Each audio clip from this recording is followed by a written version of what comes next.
სამდიამი ყოლათვიდა სამებაო შეგვიწყალე ჩვენ ფარომისა და გუგინერთა დარაჭედაა ეუბაო შეგვიდა უჩურებარი ჩვენი წვიდა ომოლიქდა და გახურე უზელანჩელი სახელისა შენისათვის უფალო შეგვიწყალე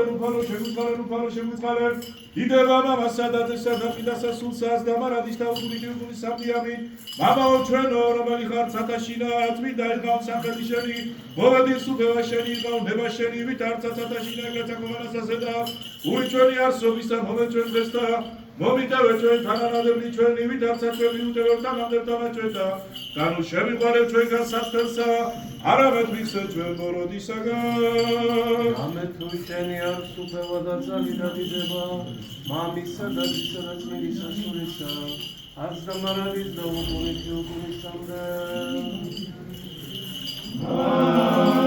ამინ სუფევა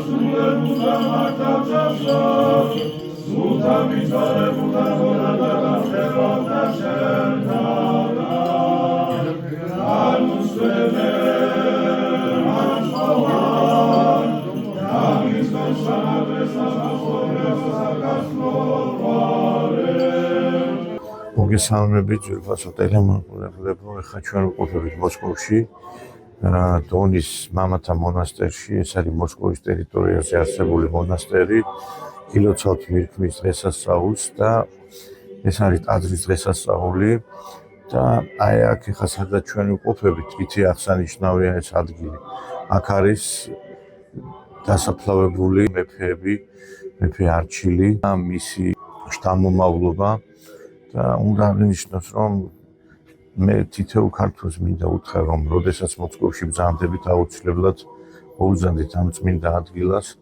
ეს არის ჩვენთვის მნიშვნელოვანი ადგილი იმიტომ რომ აქ არის ბაგრატიონები და განსაკუთრებით მე მინდა აღნიშნო ბატონიშვილი ალექსანდრე რომელიც იყო პეტრე პირველის მიერ დანიშნული რუსეთის იმპერიის არტილერიის უფროსად ამხელად თანამდებობა ეკავა ადამიანს შემდგომში იგი შვედებთან ომის დროს იქნა დატყვევებული და როდესაც ტყვეობაში იმყოფებოდა ყველაფერი გაკეთა იმისათვის რომ ის განთავისუფლებულიყო და როდესაც გზაზე მოდიოდა გარდაიცვალა და დიდი ზარზმით იქნა დასაფლავებული ბატონიშვილი ალექსანდრე იყო პეტრე პირველის ერთ-ერთი საიმედო კადრი და სხვა ასევე დიდი თავადაზნაურობა აქ მეფე არჩილი დედოფლები ყველანი აქ არიან. ეს არის ჩვენთვის ძალიან სასიხარულო რომ აი ქართველთა საძვალეა ესე пативши имყოფება რუსეთში. Истинные реки пророку твоему Моисею, да прикоснешися трапезу и предложив предложение я внесший светильник к оставлению светила его, и же оба прилежно молитеся, да сия по заповедям свящи верные рабы твоя, предуготованные в освящение и укрепление с этой трапезы твоей, и славу величестве твоего, принесенные милостиво, приемлющие человеколюбнее, росу благодати Пресвятаго Духа на ней изливаемой, благословите, осветите, изволивший и аз недостойный или хотя во славу ко славою трисиянных твоего божества, Вожженные явив, предложите, благоволяю, благословляю и освящаю я, да святилище неприступные твоей славы, входящие истины и правды твоя, видите свет и великую твою милость, исповедующий или я, пение хвалы твоя, приносящий мне трижды к священию. Софиос Николас Георгис Русуданиси, Евгениаси Георгиси, Таурепископоси Иосебиси, Архимандри Лаурентиси, Деканоси Михаилиси, Деметреси, Петреси Илиазариси, Симониси, Никитаси Николозиси, Диакони Теодореси. Saúdo e conserva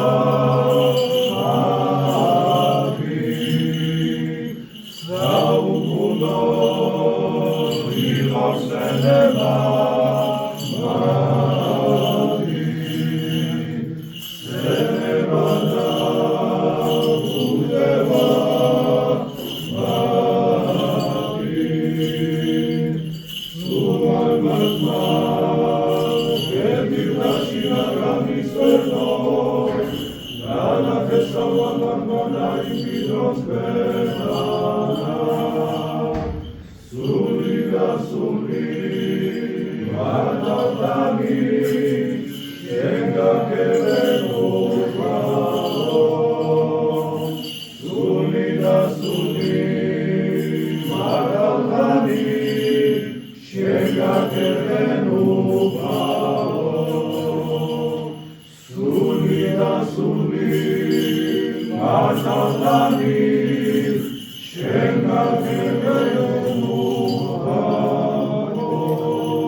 Поменять Господь всех наших усопших, и в этом храме много друзей, похоронено многих наших предков, которые переселились в Россию, и дай Бог, чтобы своей жизнью они нам показывали пример благочестия, мира, любви и взаимной братской помощи и любви, чтобы вот это то, что они сделали, то, что они творили, то, что они при своей жизни делали, чтобы мы не оставляли, не покидали и всегда любили друг друга. Поменять Господь всех наших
დღეს დიდი დღე იყო დონის მონასტერში. აქ დონის მონასტერში არის ქართველთა საძვალე. აქ არის დაკრძალული მეფე არჩილის შემდგომი შთამომავლობა, მისი შვილები, ასევე დიდგვაროვანი ქართველები, რომლებიც შემდგომში დაიკრძალნენ დონის მონასტერში. თქვენ ხედავთ ახლა აი ამ დაკრძალული ადამიანების საფლავებს და დღეს აქ იყო უამრავი ქართველი, როგორც გაჩვენეთ და აღევლინა წირვა მათი სულების საოხად და ჩემთვის არის რაღაც ძალიან ამაღელვებელი პირველად ვიმყოფები მე ახლა აი ამ ადგილას და ნამდვილად აი ამაღლებულ განწყობაზე ვარ. შეხვედრა გქონდა ასევე მიტროპოლიტ იაგნოსთან, რომელმაც ძალიან გულთბილად მიგვიღო ტრაპეზი გაგვიმართა.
და ჩემთვის ძალიან სასიხარულოა რომ აი ქართველი მეფეები, ქართველი დიდგვაროვნები აი ესე პატივით არიან აი აქ და ყველა მოდის პატივს მიაგებს და მათი საფლავები ხედავ თქვენ რომ პრინციპში მოული მდგომარეობაში არის. მიხარია რომ ჩვენ რუსეთში ძალიან დიდი კვალი დავტოვეთ. ხშირად როდესაც საუბრობთ ხოლმე რომ სტალინი და ბერიამ უდიდესი როლი ითამაშეს და მართლა შექმნეს ეს დიდი სახელმწიფო რუსეთი, ჩვენ გვავიწყდება რომ მანამდეც ქართველები რუსეთისთვის დიდ როლს თამაშობდნენ. აი აქ არის მაგალითად დასაფლავებული მეფე არჩილის შვილი ბატონიშვილი ალექსანდრე ბაგრატიონი, რომელიც იყო რუსეთის იმპერიაში პეტრე პირველის დროს არტილერიის ხელმძღვანელი და ძალ ახლა თქვენ წარმოგიდგენთ მეფე იმპერატორი სწორედ პეტრე პირველი შეიქმნა, მანამდე იმპერატორი რუსეთს არ ყოლია, პეტრე პირველის დროს იყო აი ამ ხელა იმპერიის არტილერიის ხელმძღვანელი და ეს ადამიანი იყო ქართველი. ეს ადამიანი იყო გაზრდილი სწორედ სამეფო კარზე და შემდგომში შვედებთან ბრძოლის დროს დატყვევდა.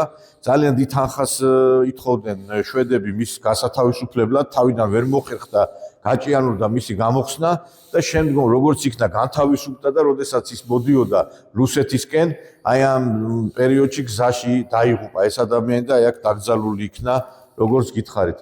ეს საძვალე როდესაც შეიქმნა აქ კომუნისტების პერიოდში საძვალე იქნა გათხრილი. ძალიან გამიხარდა, როდესაც ამ მონასტერში ყოფნისას გავიცანი ქართველი ადამიანი, ბერი, მამა დავით შენგელია, ზუგდიდიდან და ეს კიდე ორ მაგაცა სიხარულო იყო, იმიტომ რომ მე ძალიან პატივს ავცემდა მიყვარს ჩემი მეგრელები, განსაკუთრებით ზუგდიდლები და ძალიან დიდი სიტყვოთი მივიღო მამა დავითმა.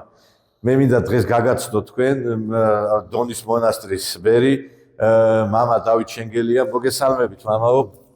დიდი მადლობა რომ მიგვიღეთ სიტყვოთი სიყვარულით საქართველოსთან და მინდა რომ ჩვენს ქართულ მაყურებელს უთხრა თქვენ შესახებ, პირველ რიგში თქვენი თავი მინდა წარმოადგინო, როგორ მოხდით საერთოდ აი ამ დონის მონასტერში საქართველოსთან თქვენი შესახებ ორიოდე სიტყვა. 90 წლებში ჩამოვედი მოსკოვში, ცხოვრობდი, ყავდა ოჯახი. როგორც ყველა ქართველი, მე მგონი დავდიოდი ეკლესიაში, დრო იყო ისეთი ცოტა ცუდი დრო იყო 90 წლები, 11, 12, 13 და დავდიოდი პირველი ჩემი მღვდელი იყო დიმიტრი სმირნოვი. ეს და მე აი როცა უფრო ადამიანი როცა ხდება უფრო ჭკვიანი, მაშინ გადავწყვეტე ოჯახის თანხმობით, რომ უკვე 5 წელი ვარ მონასტერში, 300 წელი ქართველი ბერი არ ყოფილა, 320 წელი. აქ არ ყოფილა. ბოლო იყო 1720 წელი ლავრენტი გაბაშვილი არხიმანდრიტი წინამძღვარი მონასტრის. მონასტრის წინამძღვარი თუ თქვენ ინებიათ მე გაჩვენებთ სადაც დასაფლავებული და ეს იყო როგორც წინამძღვარი მონასტრის, და წინამძღვარი ამ მეფეს ოჯახის. აი ეს იყო ბოლო ბერი ქართველი. აჰა, ეს არის არხიმანდრიტ ლავრენტი გაბაშვილი. 1720 წელს გარდაიცვალა და არ არის მონაცემები, რომ რომელ წელს დაიბადა. რომ ეს მეფეს ახლდა და როგორც იტყვიან, აი აქ, აი ამ ეკლესია, აი მეფე ჩვენი არჩილი მეორე ბაგრატიონი გარდაიცვალა 1703 წელს. აი მეფე შემოდიოდა ამ დიდი კარებით. აი კარებია დიდით, აი ვაჩვენოთ, აი იქით კარებია. აი იქით, აი კარები, იქიდან შემოდიოდა მეფე. და აქ წირვა იყო. თანაც რატო იყო ლავრენტი გაბაშვილი წინამძღვარი? იმიტომ რომ მაშინ ცოტა იმდენი ფულს თვითონ მეფე არ წირავდა რო ეკლესიებზე და ეს არის აი თვითონ ლავრენტი გაბაშვილის შრომით და მეფეს შეწირვით აშენებული. ხო, ანუ ჩვენი მეფე დაინტერესდა მეფე არჩილი ეს ყველასწორია და აირჩიეს ეს ადგილი. ეს ადგილი აირჩიესო. ესენი თვითონ ცხოვრობდნენ სადაც ჩვენი ქართული ეკლესია ახლა მალაიშა გროზენსკაია და აი აქ ისე თავისუფლად გზნობდნენ თავს, აი რომ მოდიოდნენ, აი თელი მეფე და თავის ოჯახი მოდიოდა. და ერთიც უნდა აღნიშნოთ, ეს ის ადგილი არის, სადაც აქ იმიტომ აიგო ეს მონასტერი, რომ აქ დაამარცხეს რუსებმა ყირიმის ხანი და სწორედ მის საპატივცემულოდ აიგო ეს ყველა. აქ აქედან დაიწყო მოძრაობა. აქ პალატკები იყო, ხო იცით, ადრე არ იყო რუსეთში ასეთი მონასტრები და აი ეს ხატი ქონდათ აქ, ხო, როცა აქ პალატკები იყო, პალატკა ახლა ასეთი ლოცულობდა მეფე, ხო? და მე აქედან დაიწყო, იმიტომ ქვია მაგას დანსკოი. ერთი ღვთისმშობლის ხატი ქონდათ მაშინ. აი დანსკაია ეკონოფაჟეს, ეს თვითონ დანსკაია არის ჩამოტანი დონის იმებსავ ჩამობრძანებული. ღვთისმშობლი და დაერქვა მაგას დანსკაია. აი ქართველების საფლავებთან დაკავშირებით მე თქვი ინფორმაციას მაქვს კომუნისტების დროს აქ გათხრა მოხდა. აი ეს მინდა რომ გითხრათ რომ როცა გათხრები მოხდა მანამდე წიგნი დაწერა მეფემ. და წიგნშია ძალიან კარგად ჩაწერილი და დაწერილი რომ აი ადამიანის თავარი რა არის ენა და მუცელი უნდა მოიგნო და გაგავართ უკრატით. აი ამიტომ არაფერი არ აღმოაჩინეს. არაფერი არ აღმოაჩინეს. თვითონ ისე მეფე ცხოვრობდა ამის შვილი კეტევანი და ბაგრატიონი. კი ბატონო. აი როცა მამა მოუგდა, ხო? აი და ჩვენთან საქართველოს როგორ იციან, აი სამეგელოში უფრო იციან გლოვა, ხო იცი? ადრე მე ბავშვობაში მინახია და როცა მეფემ გამოუგზავნა დაპატიჟა, ბალ დაგოი. და უარი ქართველებსო ერთი წელიწადი მამის სიკვდილის მერე გარეთ არ გავდივართო. აი შვილმა რა უპასუხა გოგომ. აი ჩვენი მეფეს აი ესეთი გაზრდილი იქონა. აი აგერ მეფის ასული ასული დარეჯანი. აგერ ეკატერინე დადიანი. ეს თავადის ასული. თავადის ასული. ესენი ერთად ჩამოვიდნენ, ერთად იყვნენ ესენი. ეს იყო აი მეფეს აკრუჟენია, როგორ იტყვიან რუსულად. გამომოცა. რაც ხატები იყო, არაფერი არ დარჩა. არავინ არ იცის სად არის და დამალულია სადღაც მონასტერში დამარხეს და დღენ ვერ ნახეთ. აი მე კი არა ჩამამდეს და აი არ არსებობს სადმე რო იყოს, იმიტომ რომ მაშინ დიდი ხატები იყო და ყველა ნაწერებით იყო. უფრო აი როცა საბჭოთა კავშირი იყო, მაშინ დიდი ეძებეს რომ ეს ასეთი ინტერესი იყო, მაგრამ აი აქ ვის საფლავებია?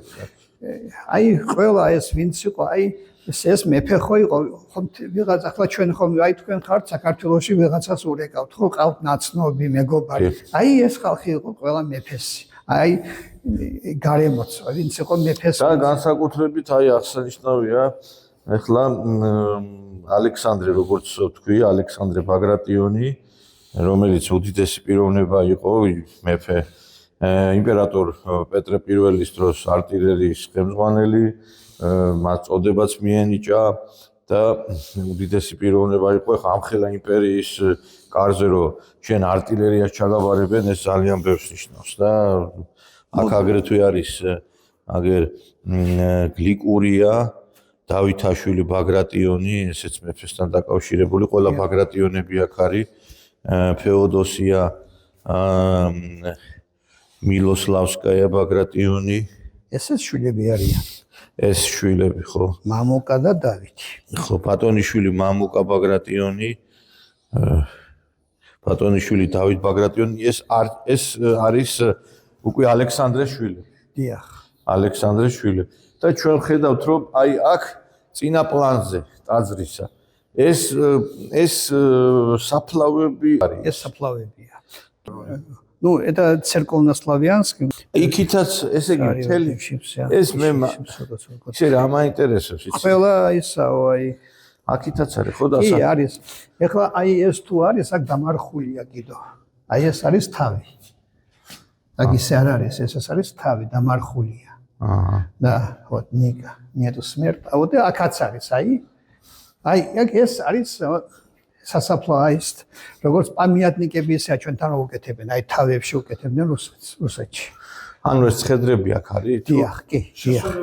კი, აი უყურეთ, აი ხედავთ, აი ყველა ვინც არის აქ მეფე არჩილის ის იყო ნათესავები და როგორც აი ჩვენთან აი აგერაც არის თქვენ, აქ არის სხვა, იმიტომ რომ ეს ადგილი იყო მარტო მეფესი სამარხავი. სხვას არ მარხავდნენ აქ.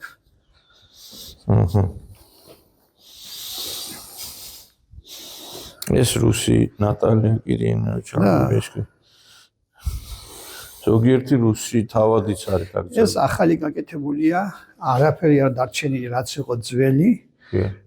ძველი იყო, გაგიტყვა როჩნაია работа და ნახაზებიდან არის გაკეთებული აი ეს საკურთხეველი და ის რაც იყო ადრე იმის ანალოგია. არა, ანალოგია თუ სხვანაირი. კი, არა, ის ანალოგია, კი. ის არის. კი. აქაც არის დამარხული კნიაზ ალექსანდრ ბაგრატიონი. აი უყურეთ აი. ანუ ეს რომელი ალექსანდრია? Какой год? 1800. ეს უკვე მათი შვილებია, უკვე 1700-800 უკვე მათი შვილები და ისინი არიან. ისე რომ აქ ბევრი აი ეს სასაფლაო. აი ეს, სასაფლაო როგორ იტყვიან, აი ესეც. აი და იქაც არის კიდევ მინდა ქართულად გაჩვენოთ. ქართულად. Вот. Ничего себе. I was this надо освободить чуть-чуть. Вставайте вот здесь. Вот. А есть, да. Вот она. Вот. ქართულად არის ლიანად. აი, აქაც დამარხულები არიან. აქაც. აი, ჩვენი მეფეს გერბი და აი გული. ეს გული სიყვარული. ეს საფლავებიც აქ. კი, ყველა საფლავები კი. ეს ყველა გახსნილია საფლავები ჩვენ. ყველა გახსნილი იყო კომუნისტების როცა მოვიდნენ აქ რამე აღმოაჩინეს? არაფერი არ იყო. აი არის ჩანაწერებში არაფერი არ იყო და ანუ ის ოქროულობა და რამე არაფერი არ ეს მეფე ბოლო დროს ეს იყო პირველი მეფე რომელიც პირველი წიგნი გამოუშვა ქართულ ენაზე რუსეთში. არჩილი მეფე არის. კი და ხის იყო მეწამიკითხია თვითონ ასოები იყო ხისგან. კვეთავდნენ ხო როგორც დღეს იტყვიან. და და მაშინ ისე აქ რო იყო პატრიარქი ტიხონი რო იცოდეთ რომ აი წირავდა მაგი ჩამოდიოდა და პანიხი და он служил. და то есть დღესაც აი რაც დარჩა ეხლა ადრე აი შემო ადრე 10-20 წლის უკან უფრო მეტი ჩამოდიოდნენ მამაები საკონსულოდან ჩამოდიოდნენ საქართველოს პატრიარქი იყო აქ თვითონ ჩამოსული. ილიამი. დიახ. როდის? წელი არ მახსოვს, მაგრამ აი როცა ბოლოს იყო ჩვენ პრეზიდენტს რუსეთის პრეზიდენტს შეხვდა, მაშინ იყო ჩამოსული და თვითონ გადაიხადა პანაშვილი. ეს ეკლესია თითვლება ხო ეს ტერიტორია? ანუ აქ ტარდება ჩვეულებრივ წირვა-ლოცვა ტარდება. წელიწადში ერთხელ. წელიწადში ერთხელ ტარდება წირვა. ხო? მანამ 15 თებერვალს. მანამ სხვა დროს არ ტარდება. სხვა დროს არ ტარდება. 15 თებერვალს ტარდება აქ მარტო წირვა. ამ დროს ყველა ვემზადებით და ანუ 15 თებერვლის გარდა აქ წირვა-ლოცვა არ ტარდება. და რატო? ამას არ აქვს ეკლესიის სტატუსი? მე მას გეტყვით რატო? იმიტომ რომ ჩვენთან არის ყოველ დღე 3 წირვა, ლიტურგია და называется ლიტურგია. კვირაში 4. და არ არის გამოყოფილი აქ რომ მე მსახუროს. 3 ლიტურგია თვითონ მონასტერია 19 გექტარი. 14 ეკლესია შიგნით. 30-ზე მეტი პრიდელ, საკურთხეველი ხო? და აი ბევრი ეკლესიები არის დაკეტილი. ადრე იყო წირვები. ზოგჯერ როცა დაბოსტიონ ჩას, ვიტყვით ალექსანდრე ნეველის ხო? როცა პრაზნიკია, მაშინ იქ წირვა არის. ანუ დატვირთული არ არის და მაგიტორა. მაგრამ ქართველების მოთხოვნა თუ იქნება, ალბათ იქნება აქ წირვა-ლოცვა და ქართველები თუ შეიკრიბებიან, არა? თვითონ სამღვდელობა არ ყოფნის, იმიტომ რომ ქართულ ეკლესიაში თვითონ ორი მამაო. არა, საქართველოსდან ახლა ვინმე რო გამოავლინონ, მე მგონი რომ პრობლემა არ იქნება. არ იქნება თვითონ. იმიტომ საქართველოში იმდენი ეკლესიებია და იმდენი მასულიერო პირია, რომ მე ვიცი რომ სიამოვნები წამოვიდოდა ვინმე რო აქ იმსახურებდა. კი, ეს ცოტა გადაწყვეტს. და ისეთი ადგილია, ამდენი ქართველი მეფე თავადაზნაურია, რომ აქ ახლა რატო არ უნდა იყოს წირვა-ლოცვა. ქართველების ადგილი არის, ამაზე ისეთი მაღალი და რაღაც სულიერების ადგილი არ არსებობს. კი ბატონო, შეუძლია მონასტერს შეინახოს ეს მამაო, შეინახოს ყველაფერი, მაგრამ ეს უნდა დიახ, ეს უნდა გადაწყდეს საპატრიარქოდან და უნდა იყოს უფლისგან მთავარია რო კურთხევა. აი ჯერჯერობით არ არის რა. მე თვითონ ბერი ვარ და არა ვარ იმის რომ იმსახუროთ, მაგრამ მე ყოველდღე ჩამოვდივარ. ვიკრიბებით. აქ აი ნუ პანიშვილი და იმას კი ვიხდით და იმას ვაკეთებ. დიდი მადლობა, მამაო, დიდი მადლობა და წარმატებებს გისურვებთ დიდი მადლობა და ასეთი შესანიშნავ დღეს ვიყავით აქ და მე იმედს გამოვთქვამ, რომ ჩვენი საპატრიარქო გამოყოფს სასულიერო პირს აქ და დადგება დრო, რომ აქ ჩვეულებრივად აღევლინება წირვა-ლოცვა და დღეს ბალშაი-გრუზინსკაიაზე ტარდება წირვა-ლოცვა ქართული ტაძარი იქ არის და აქაც იქნება ქართული ტაძარი. აქ ახლა აი ამ წირვაზე თქვენ დღეს ბრძანდებოდით აქ და ხო ნახეთ რამდენი რუსი იყო. აქ ბევრი ჩამოდის რუსები. აი გუგეკითხებიან მე იმიტომ რომ გავატარო რომ აი ნახო. მეფეების ოჯახია და ბაგრატონების ოჯახი. დიდი მადლია. დიდი მადლია ეს как намолено место, как говорят. Это намолено. აქ იყო წირვა იყო ყოველდღე. ლავრენტი გავაშვილი რომელიც ჩვენ თქვით ეს ყოველდღე წერავდა. კი ბატონო. და ეს რო არის ბრატსკაია корпуს, აგერ ჩვენ სადაც ვიყავით, ის ააშენა ლავრენტი გავაშვილმა. ასე. დიდი მადლობა და წარმატებებს. მშვიდობა მოგზანდით.